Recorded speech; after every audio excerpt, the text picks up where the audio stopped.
So it's late.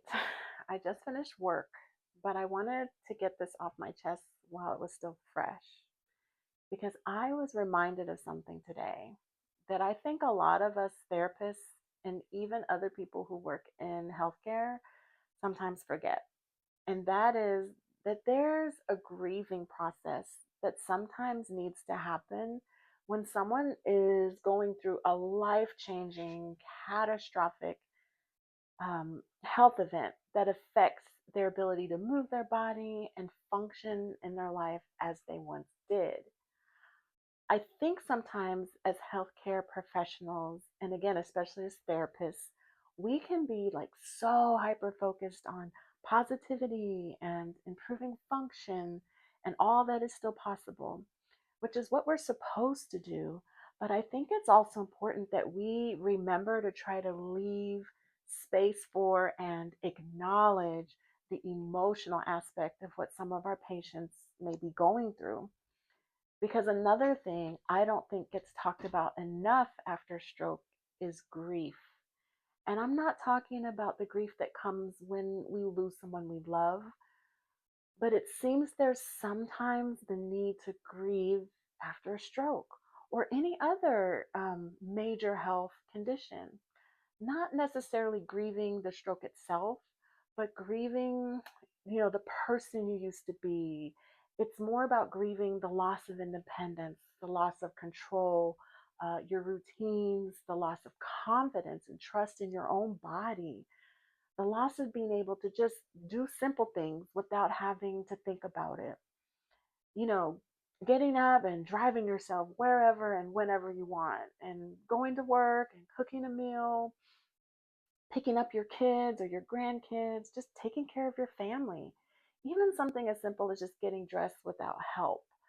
The thing is, those losses are real, and it's okay to acknowledge that.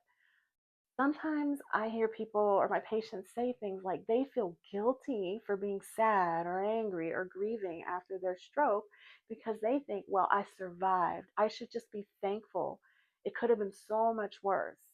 And yes, surviving a stroke is absolutely something to be thankful for. But that doesn't mean you aren't allowed to grieve the things you've lost along the way. Those two things can coexist at the same time. Sometimes grief is simply like your mind trying to adjust to a life that looks different than you expected. The important thing is just not to stay stuck there, but to allow yourself to feel those emotions. Talk about them if you can, and with someone you feel safe and comfortable talking to. Lean on the people you trust the most. And please don't be afraid to ask for help if you need it. Just try to remind yourself as often as you need to that the life you're building now may not look exactly like the life you had before your stroke, but that doesn't mean your life can't still be meaningful and that recovery isn't still possible.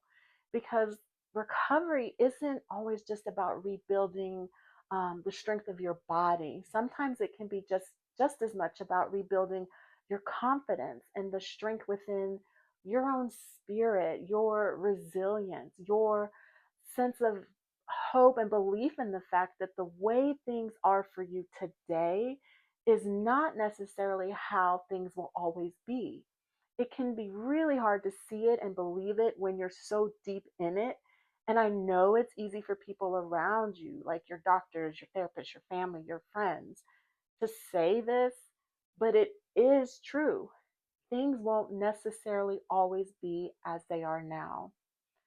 So, if you've been carrying around some of this type of grief, then the heaviness of loss after your stroke, please share your experience in the comments below. I'm so convinced that just hearing and reading that someone else um, feels as you do can help lighten your load and make you feel less alone. Nobody is ever going to know better than someone who is experiencing the same thing you are. All right. I truly hope this reaches many someones out there that may have needed to hear this. Um, and as always, I'm here if you need me. All right. I'll see y'all next time. If you found this video helpful, don't forget to subscribe for more DIY videos to help you along the way in your stroke recovery. Struggling at home? Have a question? Leave me a comment. I'm here to help.